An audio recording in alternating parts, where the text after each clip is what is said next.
Yes. Back again. Yo, I'm in my purple. I mean, I'm in my Thanos era. I'm in my Energon era. Yes, back again. Back again for the win.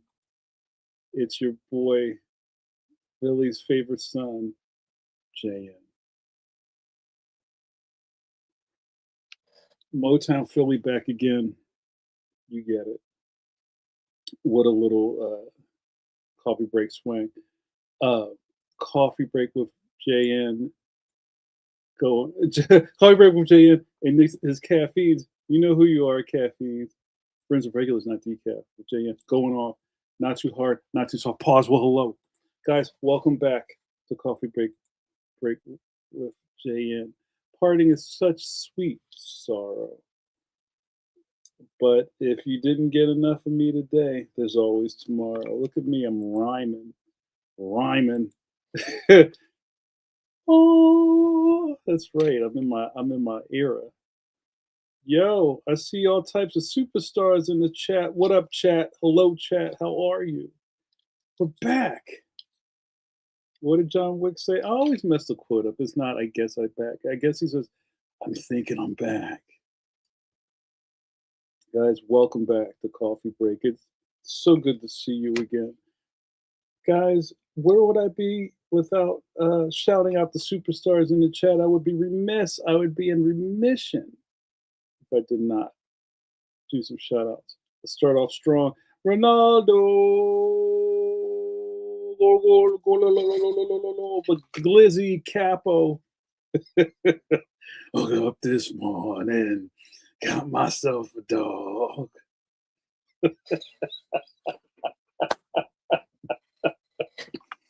Yo, I share with Ronaldo. I swore I sent this to him before. Like almost everything that we see to pass back and forth are like reels with glizzies in them, and that sounds real suspect. But I think last year or 2 years ago, some comedian type redid the Sopranos intro, where she's got hot dogs in her. Woke up this morning, got myself a dog. It's so hilarious. Dog, dog, dog, dog, dog, dog. Hello, Ronaldo. Good to see you, brother. Let's see who else is in this chat. I see Notorious. What up, JRD? It's in the building. I see Commander Tristan. Hello, Tristan. Good to see you. Lightning Bolt made it. Yo, you made it. Sorry, I was running a little late. I had to make my coffee. Let's see. Yo, Dave of Yum. Hello, Dave. Saw you last night on Coffee Break. I mean on Pencil to Pencil. I believe. Well, hello and hello to you. Welcome back to more JNN Jamar Nicholas Network programming.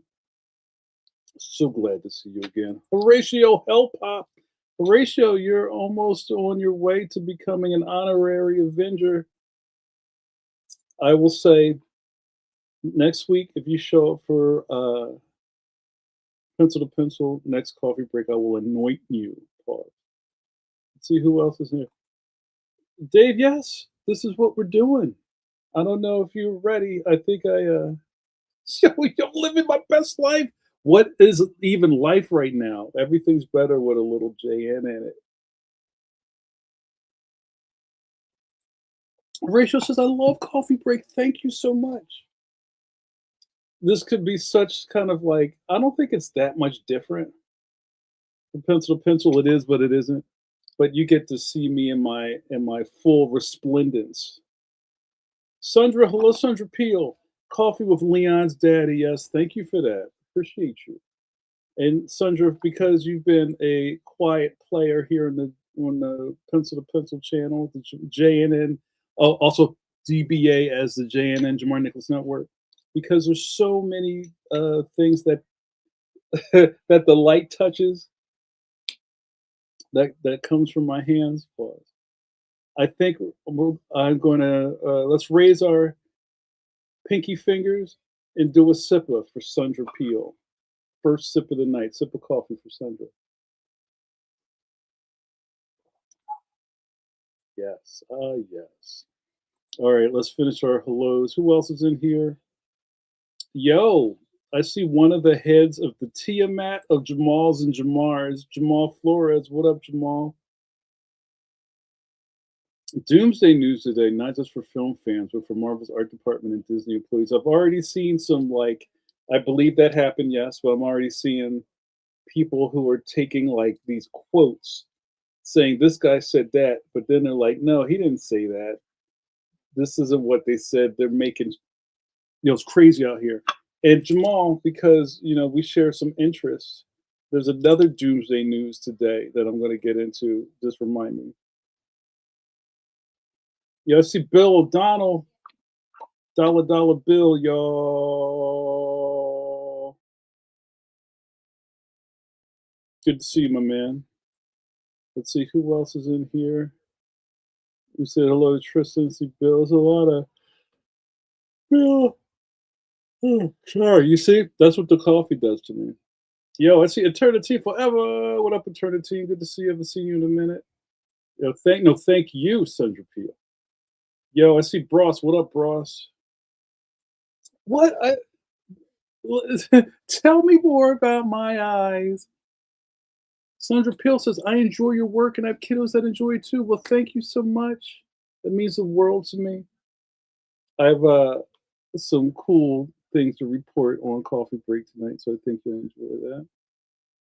Yeah, Eternity, and I'm getting to that. Ross says, "Hope you got your free Wawa coffee today." I did not get my free Wawa coffee today. Maybe that's something we'll talk about. We're already stacking things, and I hope I remember. Yo, it may be April, but it's always July. Well, my man Julian's in attendance. Julian Lytle has entered the chat. Ka-chunk. What up, July? Good to see you. Pope John Paul. Yo, from the 2 Street. Now, if you have any fingers in Philadelphia, Paul, you'll know that Philadelphia is not a straight grid. I think the way they planned Center City, it was a grid. It just like fell out the back seat. So there is a second street. Well, there's a front street because we don't have a first street. There's Front Street. Then there's a second street. But the further you go up, and if you talk to any Philadelphians for any amount of time, our directions are all screwed up. So North Philly, which is also a neighborhood, but is also a direction. When you go in to North Philly, you always say you're going down north, even if it's up. I get into trouble with that all the time when I talk about going to people's states. I'm going down to New York, and they're like, "But that's up." I'm like, don't split hairs.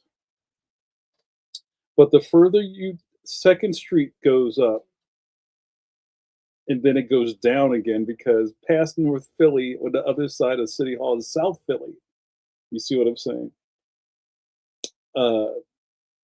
They stopped calling Second Street Second Street. They call it 2 Street.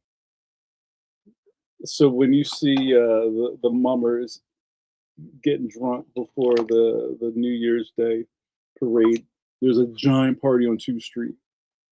So Pope John Paul the 2 Street. Shout out to 2 Street.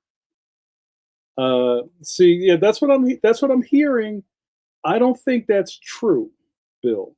I saw that little Facebook thing running around, and then somebody immediately underneath said, like, "No, he didn't say it. He didn't say that." They're like, somebody put it through Snopes. We need fact checkers.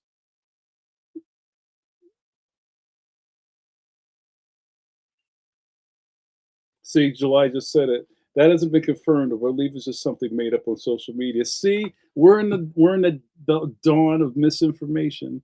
But don't feel bad because it's just like, why wouldn't you, right? But if we got to be diligent, y'all, we got to be diligent out in this piece. But all of that is super sad.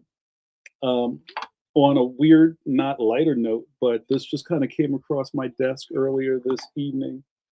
Um, you guys, I like my shows, right? I'm I'm full blown into taking care of little JN. I'm taking care of little Jamar. I hope that you guys know when you rock with me, we embrace our whole selves, right? This is the gray beard era in our. I'm a little purple, but this is gray. I promise you. And to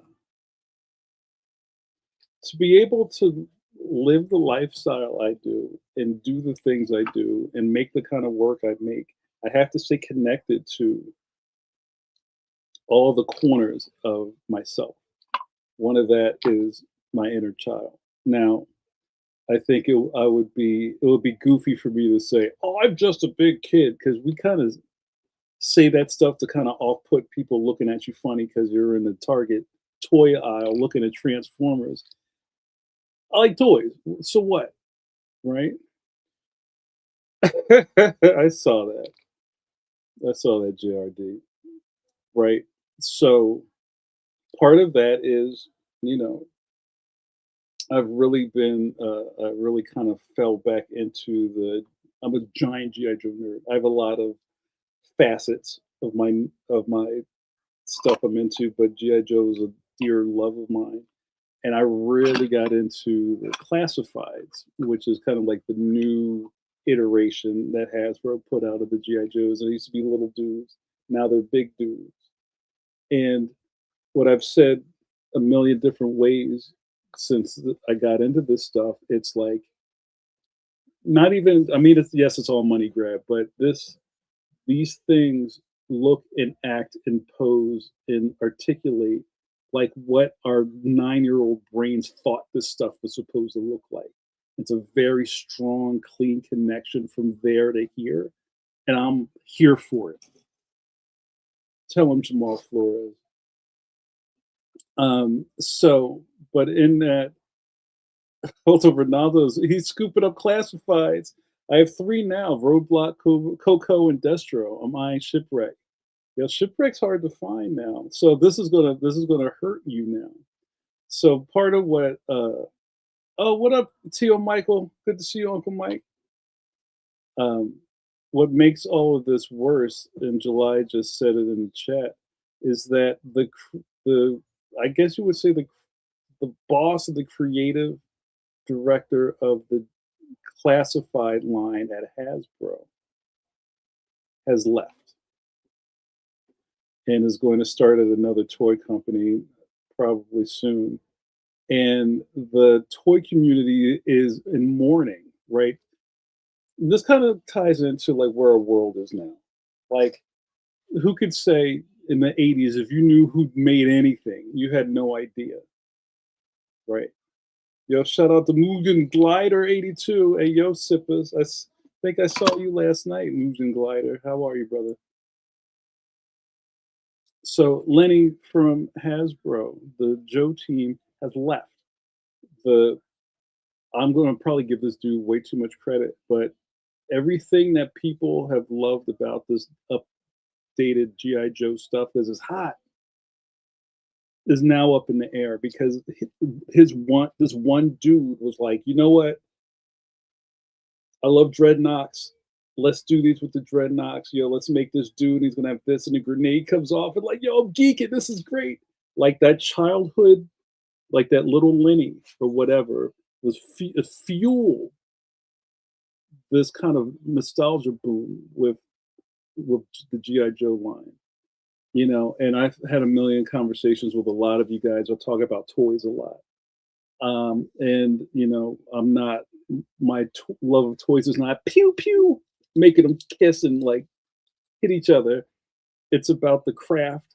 It's about craftsmanship. It's about the posability.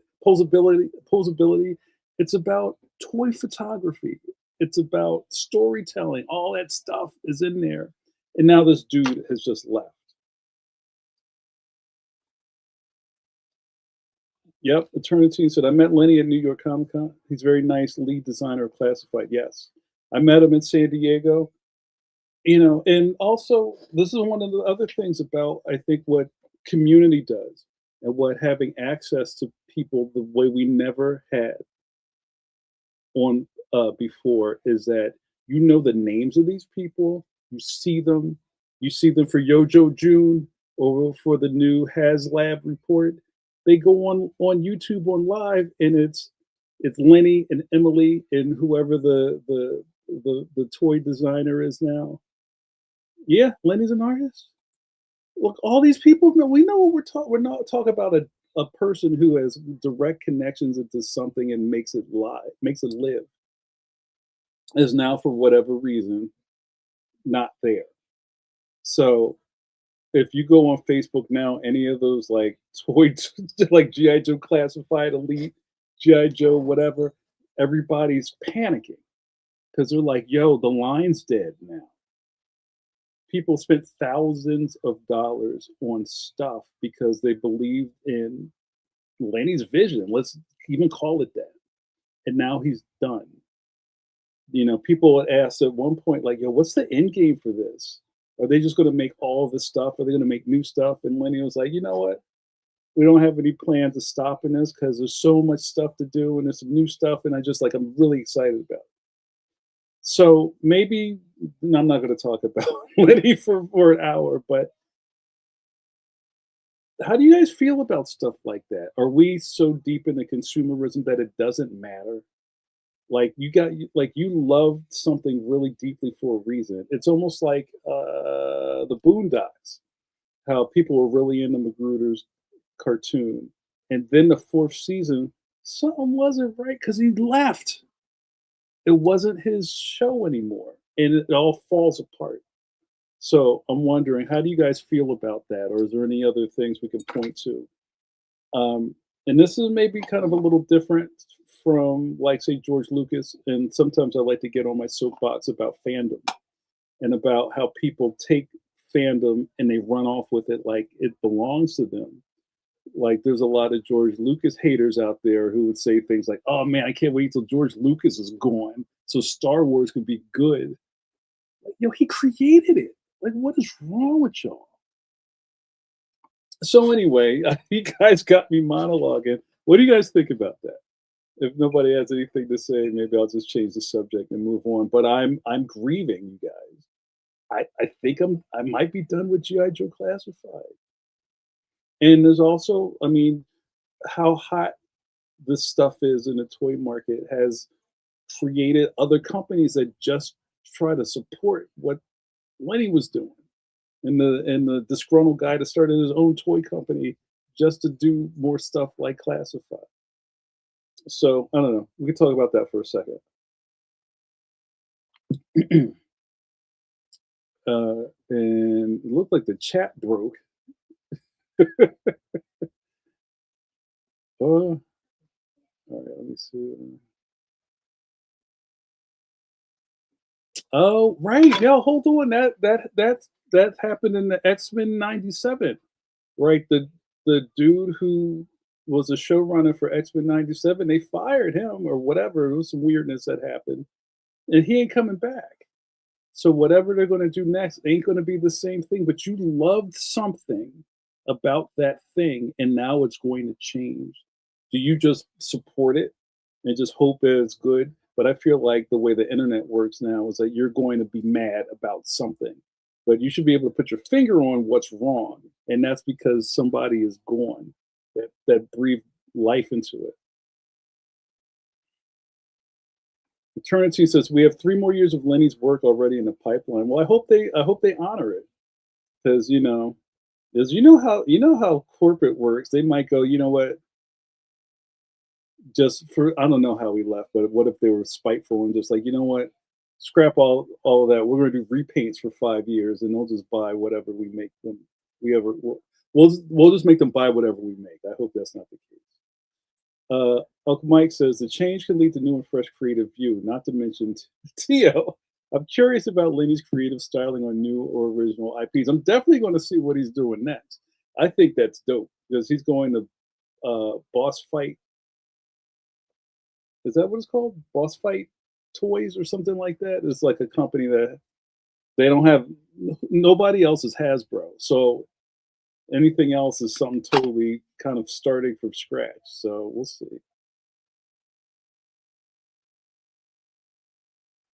Are you asking jokes? Oh, why does the classified Snake Eyes comes with a polar bear?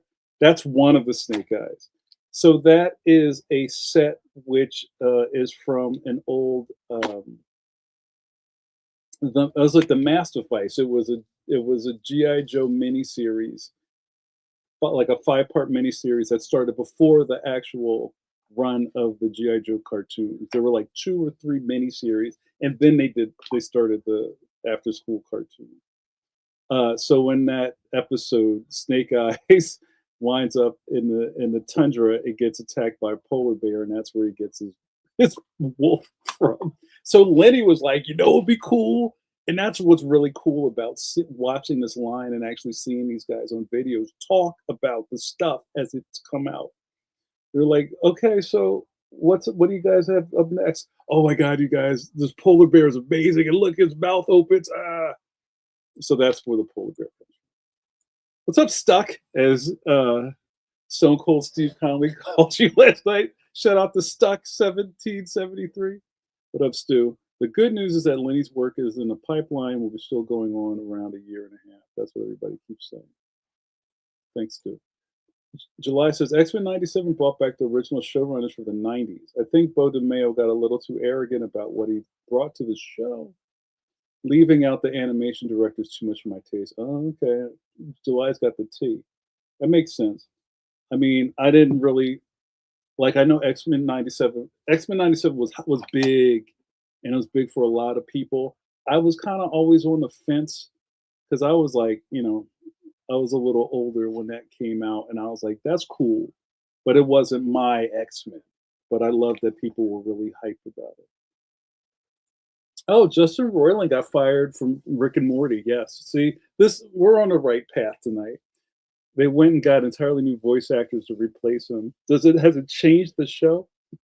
I don't rock with Rick and Morty like that, but is it different? Or does it matter? Eternity says they didn't just fire X-Men 97 showrunner, they rewrote all his work and tossed his 5 years show Bible because he kept speaking out. So they punished him. Well, they punished you by punishing him. Yes, the miniseries, The Master Vice. Exposed to radioactive rubies and saved by a blind woodsman. Yo, and also hold on. See, y'all got me flexing.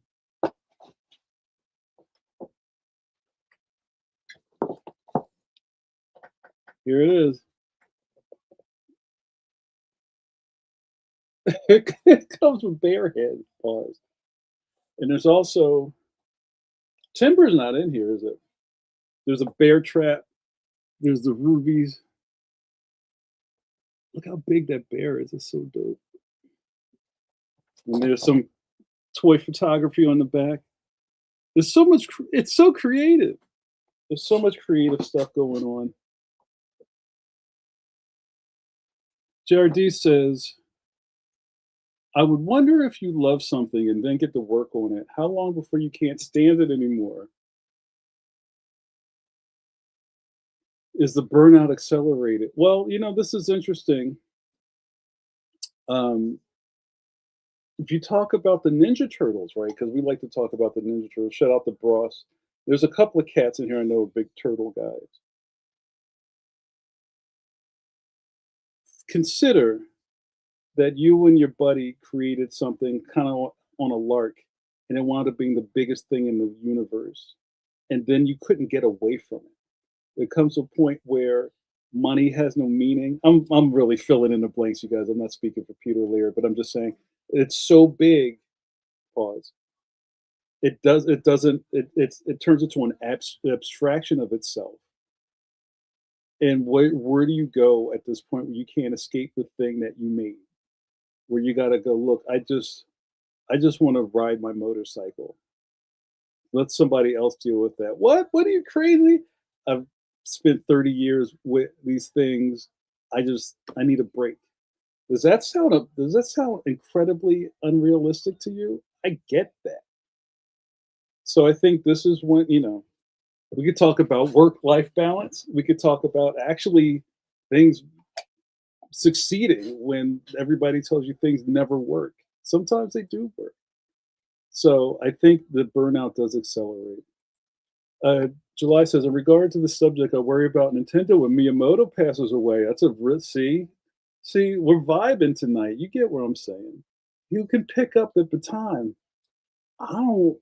He literally changed the world. That's a great pick. Uh, if Miyamoto passes, would they bring back Reggie Fils-Aimé? Well, he was just a president, right? Spokeshead, but I don't know. Yeah, there's so many snake eyes. Stu says that pretty much sums up Mac Groening in The Simpsons. Yeah, right. but also, but also the Frogurt is cursed, my friend. July says regarding the TMNT and connecting to the toy thing, Playmates losing the TMNT license when they literally created the toy line and helped make it what it was, and now Paramount gave it to Mattel. Right? There's a lot of Ninja Turtle stuff. I can't keep up. Um, I'm just I'm at my stimming desk. Speaking of that, I don't collect turtles. I've loved the turtles. I love the turtles with a passion, but I've never collected this stuff. I have a couple of turtle pieces, but I told you guys a couple of times that my favorite turtle thing is the 2012 Nickelodeon cartoon, which is like CG, which was right after Pete Laird sold it to Viacom. And then, like a year or something passes by, and this amazing love letter to the Ninja Turtles comes out. And they just, which is crazy, just made toys. Like the NECA does a lot of the TMNT stuff. And me and Stu talk about this all the time. Like I couldn't deal with how much these things cost, but then I was just like, I might have to just cop these. Oh, I bought two TMNT figs, Donatello and Usagi. Oh, the TMNT move. That was the one where Leo and Raph were fighting on in front of the was it the Eastman Hotel sign? See the turtle guys come out. So here's one of the toys from that Nickelodeon cartoon. So this is angry face Raph. He even has a little chip in his carapace. And this is funny. And when I took the stuff, I never. Are you a inbox or out of box collector? Pause. The second I took this thing out the plastic, his other side broke, and I'm just like, "You're killing me." But look at that. That's so dope. Um, that's gonna. I'm put that on my. I'm gonna tattoo that on my stomach, Stu. If it makes you happy, go for it. Yo, too tough. But this is an interesting thing that we came up with, right? It's just like you. We put as dyed in the wool nerds. We put so much emphasis on the thing, and the thing works as long as we enjoy the people that are making the thing. I feel, and some of you guys might push against this.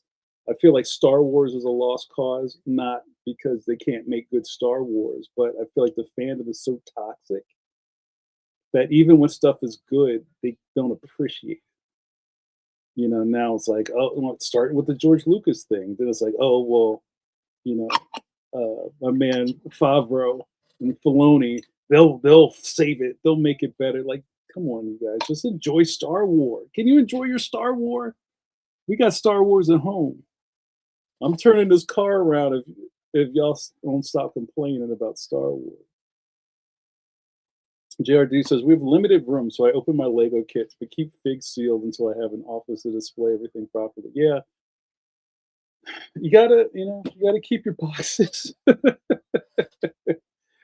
um, yeah. So Stu says Star Wars fans will always be a mixed bag of views.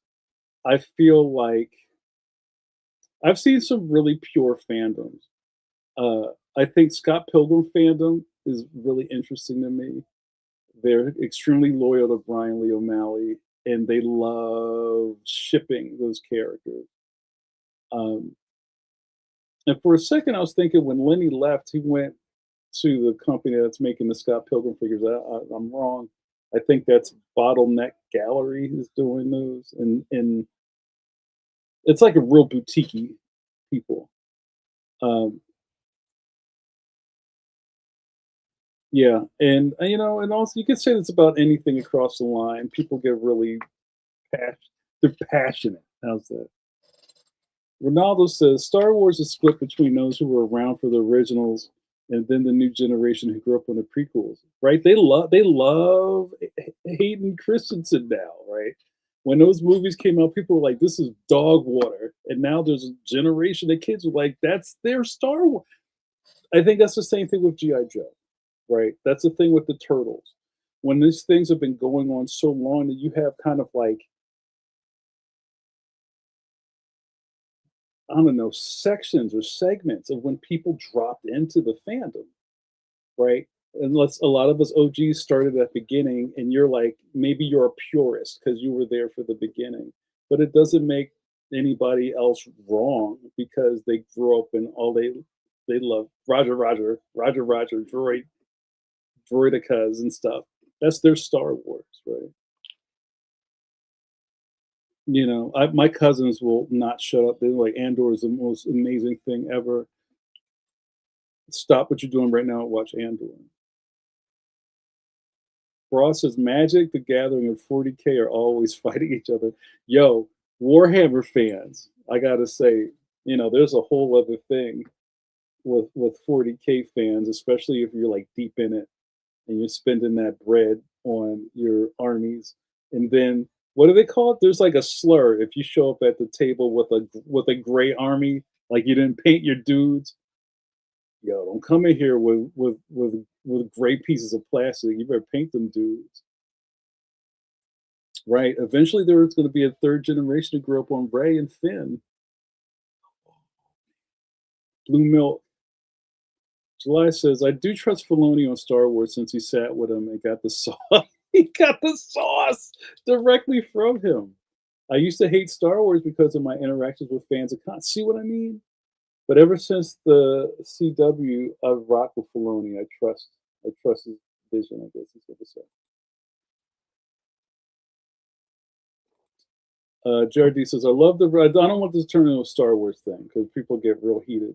I love the original trilogy and will explain why Lucas drives me nuts of ass, but when the fandom tries to get rid of actors because of poorly veiled racism, I gave up, man.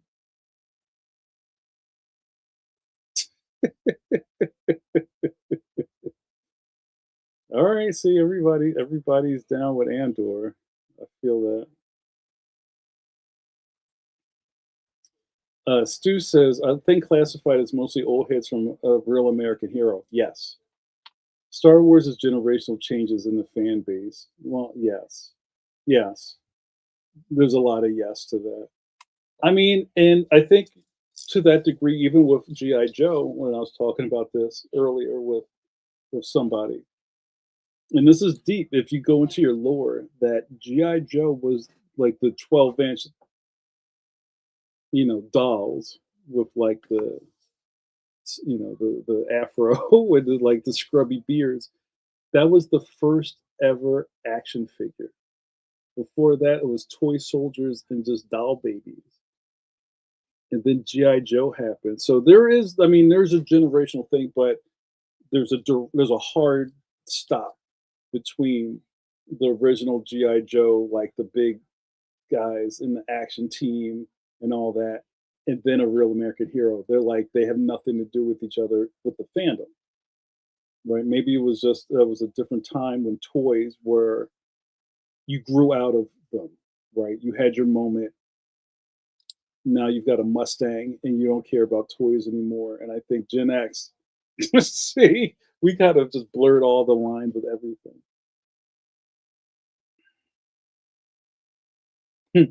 Bill says Warhammer 40K fans are either super chill or oh my god, my Space Marines are the best and hate everyone. Yo, I haven't seen you tonight. America, this is you. Tom Zoller. Filoni is a big fan and knows the lore. See, you respect the architects, right? He'll say, "What if we do 4 episodes on imperial banking?" And then Favreau would say, "Yes, but what if it was an interesting story?" And I ride for John Favreau. I've talked about. I think I had an episode of Coffee Beer. I just glazed on John Favreau. I think he's brilliant. Watch the what was it, High Top Films, like the one of those essay kids explain how the Iron Man one was genius, and John Favreau created and saved the Marvel Cinematic Universe at the same time. Can't speak for right now, but if Favreau didn't take the ball with Iron Man, none of this would have happened. That's a timeline right there. Yo, I call Shogun. It's like the second shift just showed up. What's up, Shogun? There's such a trend towards hate grifting everything lately. Oh, I see. This doll set the evil. It pays the bills because it's easy for the algo to digest. Yes.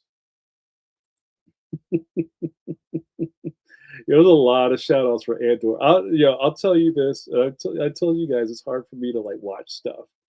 I've tried to watch Andor like 7 times, and I can't get past the first episode. Like the dude's walking in the rain, and he's in the bar, and there's like the two dudes, and I'm like, I'm sure it's amazing. I gotta get over that hump. July says also real life happenings made in the prequels more relevant. While the directing is not the best, but the core story is cooking right now. As a Trek person, I like the current story depth in Star Wars. JRT got hype when Shogun showed up. All right, I'm not going to talk too much about fandoms. Tristan agrees that Favreau's brilliant. Yes. Let's see. Don't try to comic shame me. I didn't say I didn't like it. I just can't. I haven't sat through it. That's all. I have a complicated relationship with just stuff these days. Anything that I have to sit and watch is just really complicated for me. And that's when people tell me, "You didn't watch Game of Thrones. You didn't watch that. You didn't watch." No, I didn't. I've I've tried 7 times. I just nod out. I just need I don't know. Maybe I need a weekend.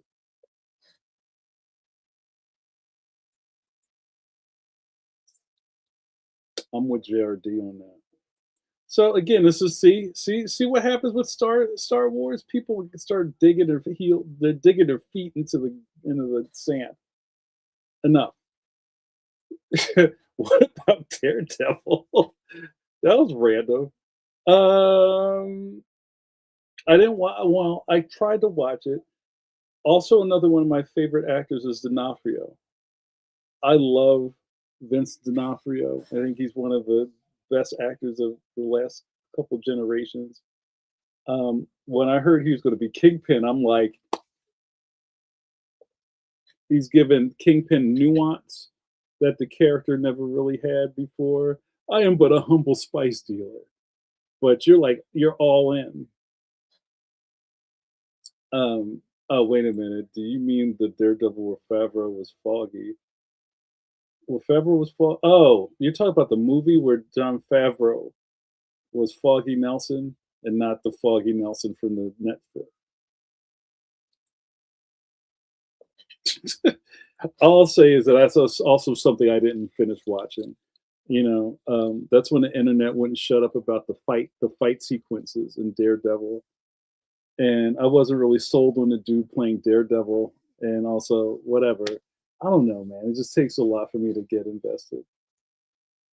July says, I finally got into classified since they're like souped up versions of say the real American Hero toys and the size of other figures like Marvel Legends. Same idea with Transformers Studio Series 86 because they looked like the 80s show. Yes. Yes. So I don't I think I gotta do another sipper for Lenny. Let me get my sippers up. Also, I don't I haven't had this feeling since I don't think the Waringos are here. They'll sip of coffee for my man Lenny from G.I. Joe. May the wind always be at your back. May your wind may your windmills stay breezy, Lenny. I'm sure he'll be fine. But what's going to happen to that fandom? That's a really interesting question. All right, the chat's talking about Daredevil. Here's something I'll talk about real quick, and this isn't the right space for it. Thank you, Tristan. Um, I've been reading that they're bringing back the Defenders, and again, I don't have a dog in this race for the Marvel cinematic or television universe, whatever. I was really hyped on it, and then I wasn't. I'm glad it exists. I'm glad people get hyped for it. I'm woefully behind, and I've missed a bunch of movies. Um, but one thing I was kind of weird. I was weird on is that people hated Iron Fist. Like they just didn't like the actor. Is that kind of what it was? And then people had problems with the dude Mike Coulter who plays Luke Cage. I thought Luke Cage was fine, and I could do a whole coffee break on what's wrong with Luke Cage. Not inherently wrong with the character, but I think what's wrong with the fandom of Luke Cage because there's some suspect folks who only seem to like jive talking 70s Luke Cage. And then anything that's not that, they don't like. And I find that real sus. Oh, a lot of people. Because it was weird. Because the one thing I did watch and I really enjoyed was the first Luke Cage Netflix. I watched all of that. I thought it was dope. I thought, especially at the time that happened, I thought it was dope. Um,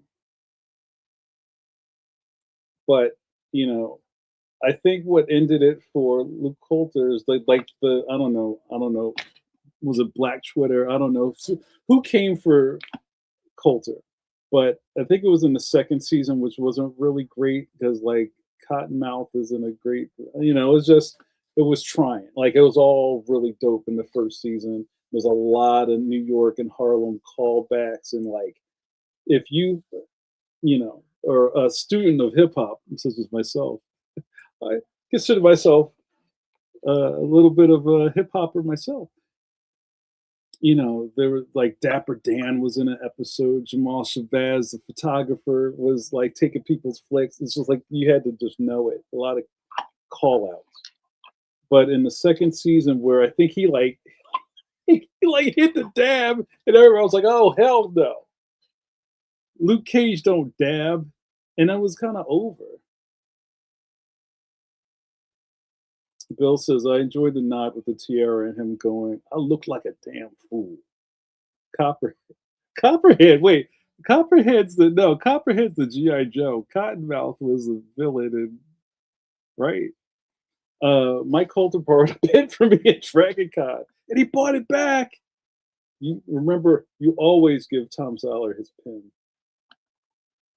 July says, and I respect July's opinion immensely. July says, I always thought modern TV and MCU Luke Cage should talk like Cameron or Dame Dash, or maybe now ASAP Rocky, Harlem Cats. Is that what it was? He was too, like, he wasn't like, I don't know, like a Harlem Cat. That reminds me of that series. I forget who drew it or what the team was. That's when there was like a Cage maxi series, and like there are all these painted covers, and there's one where it's just you see his lower face, and it's got Cage and a gold drill. Like that is that the Luke Cage people want? See, it's it's a lot to hang on as one character. I think it's interesting. Jared D says my hot take on Cage is that it had amazing music. That is true. Yes. Oh, right. Cottonmouth, Diamondback, and Bushmaster. Pause.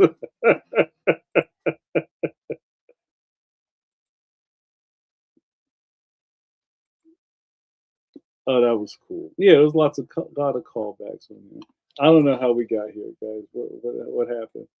I felt like I had all the stuff to talk about, but I guess we did. Like we talked about fandom. We talked about Lenny from the Hasbro team moving on, and oh, and dude, I wanted to try something out before we run out of time. So, Streamyard's always creating new stuff. Let me see if I can try to entertain yourselves for a second. Just give me 1 second.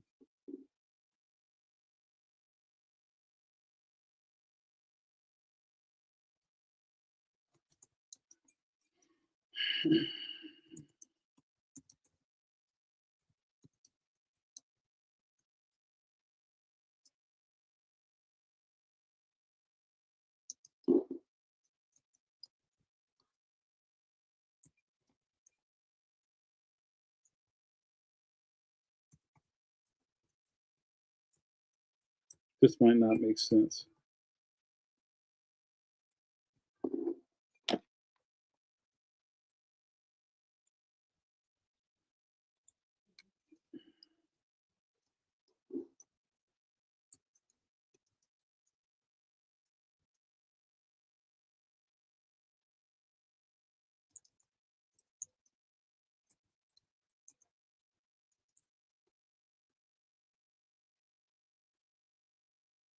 Sorry for all the silence. Uh,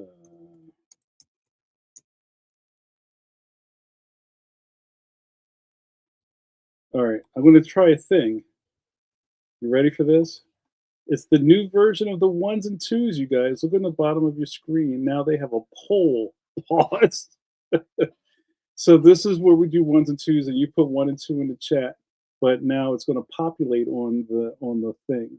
So I put in the bottom of the screen, what kind of nostalgia fan are you? One, you want the new thing, however they give it to you. Or two, I want the old thing fed back to me. I don't know if that's the same the same thing. But like kind of like, if you love He-Man, what do you what do you want a modern take on the old shit that you had when you were a kid? Or do you just want the old shit?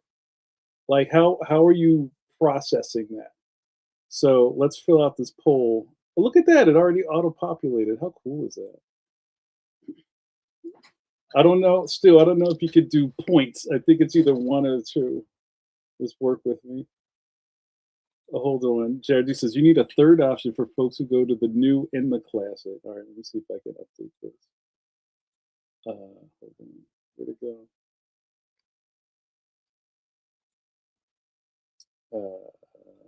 Oh no, I don't want a new poll.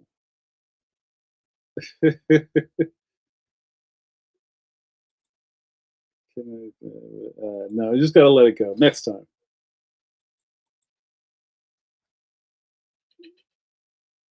The poll is shifted. Oh, what happened to the poll? Oh, the poll is shifted. Now hold on. I can even put it in a different place so it's not like. How's that? All right, now we can see it. So all right, so we're trending at one. I want the new thing, 80%, and two, I want the old thing fed back to me. That's interesting. Yeah, let's populate that.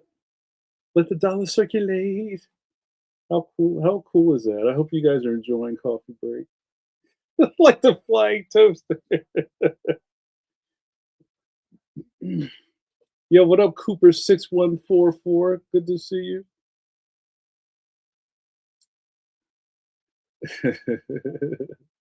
So what it sounds like. Oh, July says he likes Shane from Walking Dead as Frank Castle. You know what? This is interesting because at first I was like, I don't like. I love that dude. I think he's a great actor. When Walking Dead was popping, I was like all in. And for people who didn't read the comics, they were like, "Yo, I like Shane more than the other dude." And I'm like, "Don't get too attached to Shane." But when he showed up as Punisher, I was kind of like, ah. I like well, who was the there's been a lot of Punishers, right? Even shout out to Big Punisher, who riddled middlemen in Little Italy, even though they didn't do Italy. Shout out to Big Punisher. I like who was that John Romita Jr. dude, the big square guy that was in Warzone. That dude was dope. I don't even remember his name, but that was like, yo, that's the Punisher. And somebody said, "Oh, you know what? John Bernthal or whatever his name is like the Steve Dillon, Garth Ennis comics version of Punisher." And I went, "Oh." I didn't even think about that, but you're right. When I think of Punisher, I think of the Tim Bradstreet Punisher. I love the art in those books. Holy crap. Well, let's see what's going on in the chat here. Jared D says, I care less about old versus new than I do good storytelling versus bad. Okay. New thing is not necessarily bad. Some folks just don't like the change. Yeah. Tristan says, like, I always want to see what's new for Spider Man, new designs and all that, but I mean, I'm always going to go back to Dick Overmeter. Go facts. Tristan says Thomas Jane Punisher was cool in his short Punisher movie made called Dirty Laundry. Dirty deeds done dirt cheap. Uh, Does anybody know who I'm talking about? That like it was just like a cube, and he had like the neck guard joint. That was Punisher Warzone, right? Wait, there was Thomas Jane, there was Dolph Lundgren, John Bernthal. Who was there was like two other Punishers, wasn't there? And Thomas Jane wasn't bad. All right, let's look at this poll. So, all right, we didn't get a lot of support on the poll. Only 6 people voted on the poll. One has won out so far. But I think that's neat. That's a neat little thing. We'll try that again some other time. So thank you all. That was fun. All right, we're gonna start wrapping up soon, but I want to do some more stuff. Um, yes, Ray Stevenson. Thank you. Thanks, Eternity. Oh wow, he's another stuff. Ronaldo says new takes on the old are fun, but when they sacrifice the ethos of the character just to do something modern, I don't dig it. Facts. That's almost like sometimes they make something that's a remake. And you're like, you could have just made this a whole other movie. Yes, thank you, July. Ray Stevenson played the Frank and Punisher Warzone. He later played Volstagg in the Thor movies. Oh, and he was in Ahsoka. He passed away. Yo, rest in peace, Ray Stevenson. I might go watch Warzone again. That's dope. Volstagg. Oh, I didn't know that. Look at that. I don't know everything. All right, I'm gonna try to get one more thing together for you guys, and then we'll get out of here.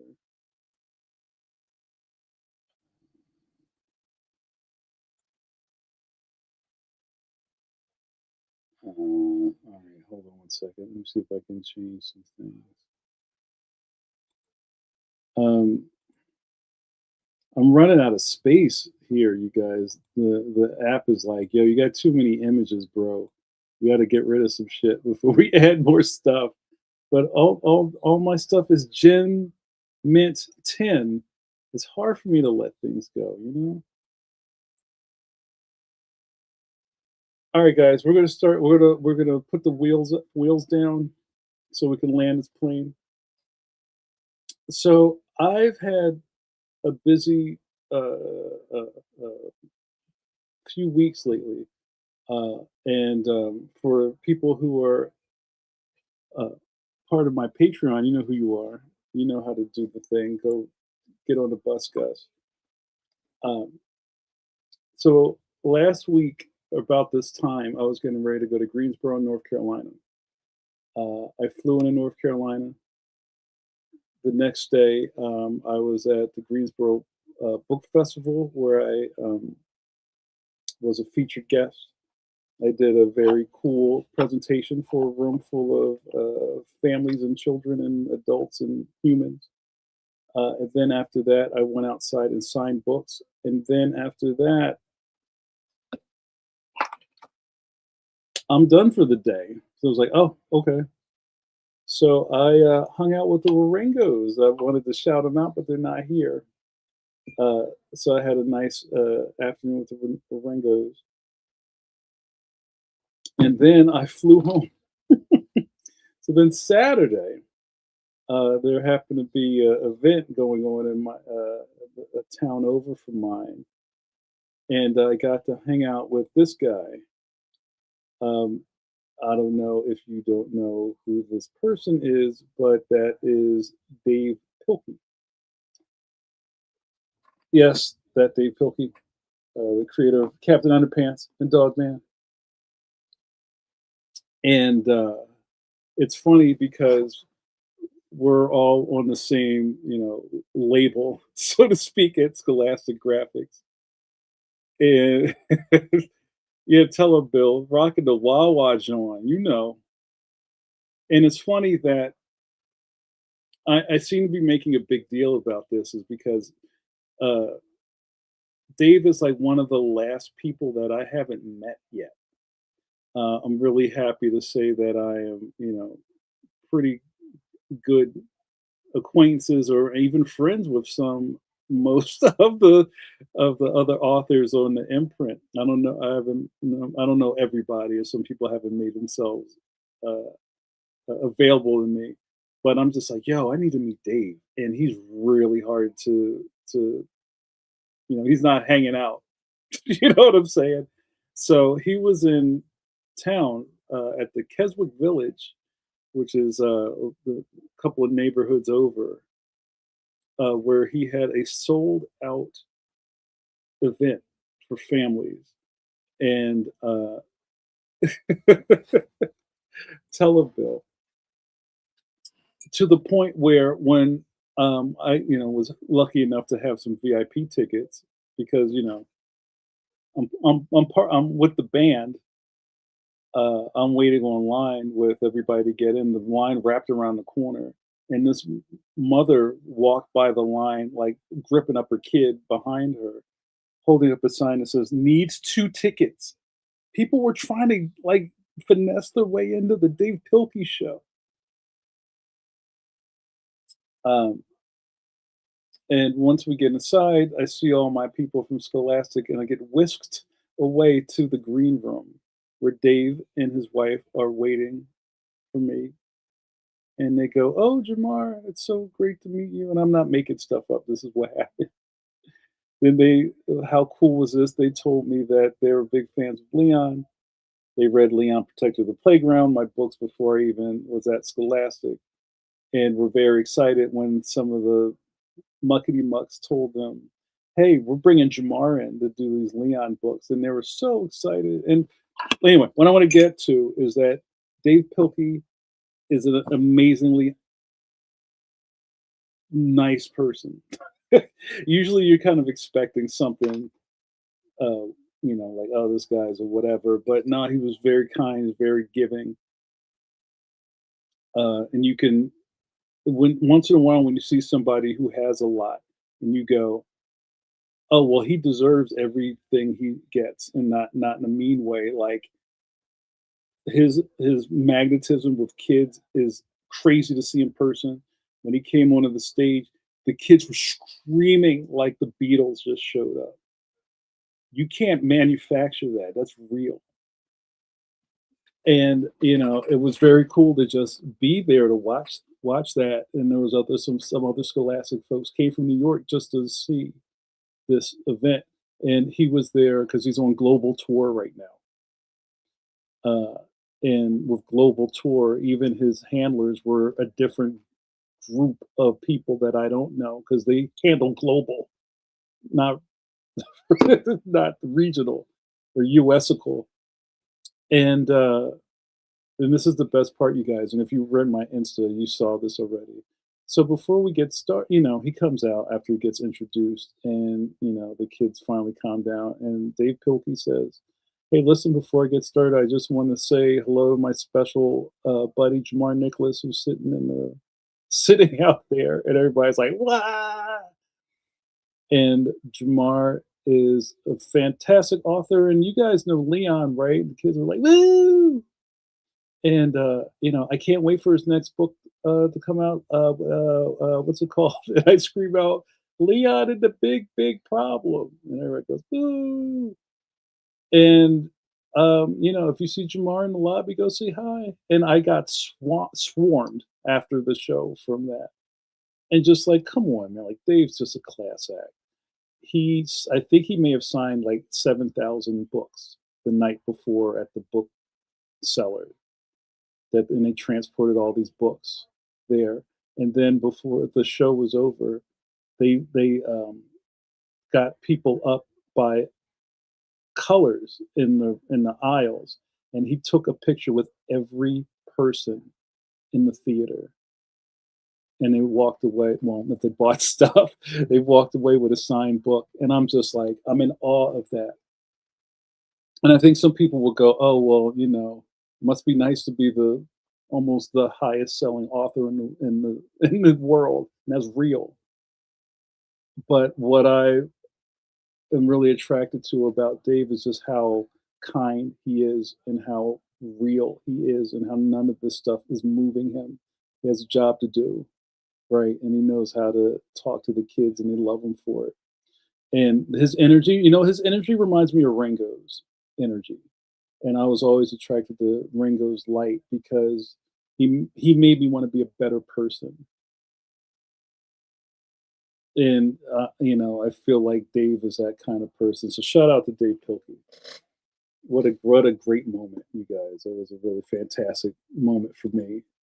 I just wanted to share that with you. I hope I didn't lose anybody with that. But damn, I didn't see that coming. Bill says that man definitely is responsible for child literacy rates improving.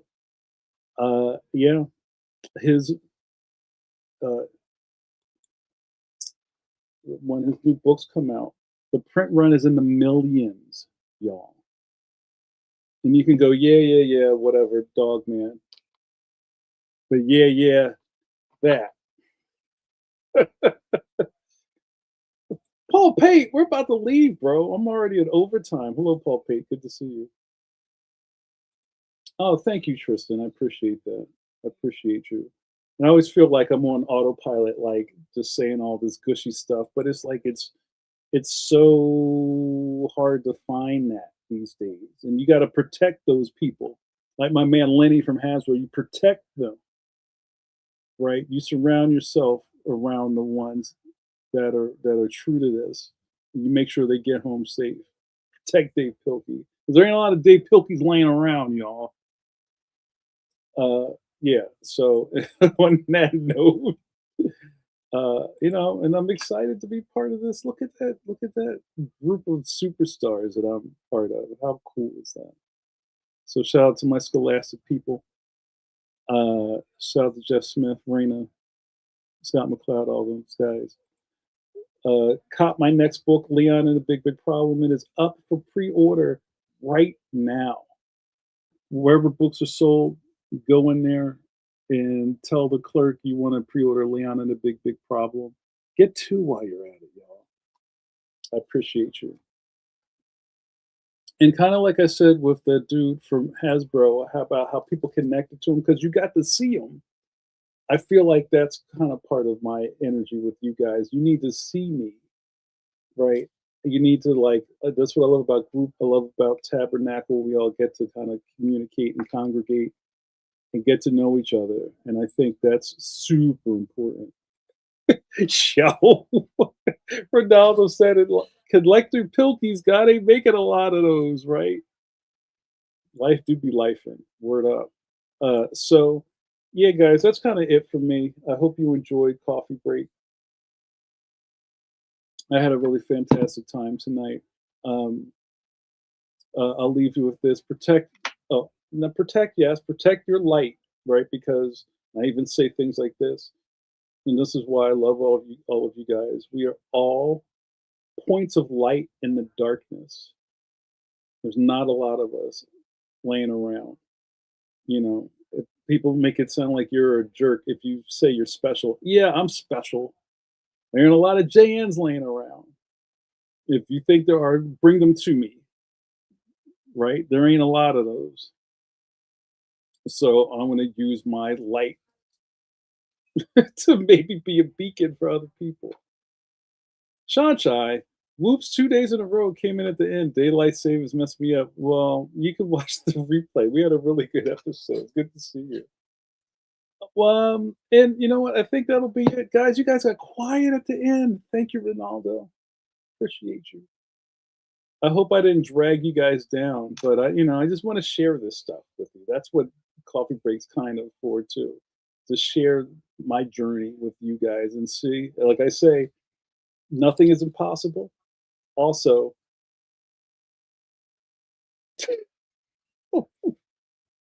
wait a minute, hold on. Tristan says, "Don't mean to switch lanes, but really love the John and draw. You mean draw and draw?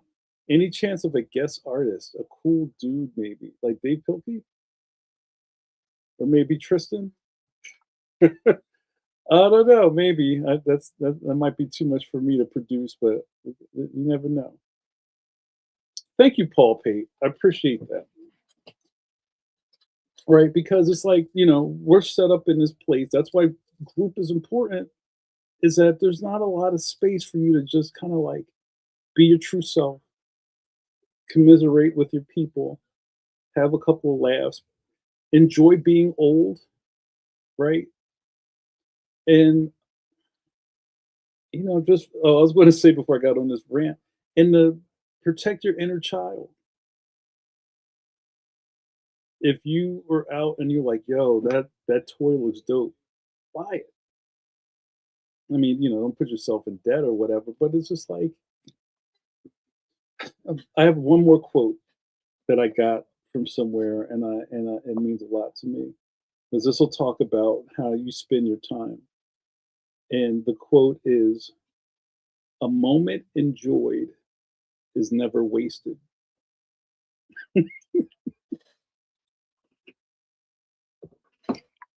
That goes without saying, Bill. Hey, what up, kid? Like, good to see you. All right, all y'all lady loos, you laters, will have to go back and watch the replay. That's it for me, you guys. Say goodnight, John Boy. I've said my piece, right? A moment enjoyed is never wasted. I believe that. So, all right, guys, thank you so much for hanging out with me. You guys know what to do. We say goodnight, John Boy, about this time of night. Let's take her home. You I sound like Bill Cosby. You've been watching Coffee Break with JN with your boy JN. Guys, we did it. Thank you, Bill. See, I'm not only handsome, I know stuff.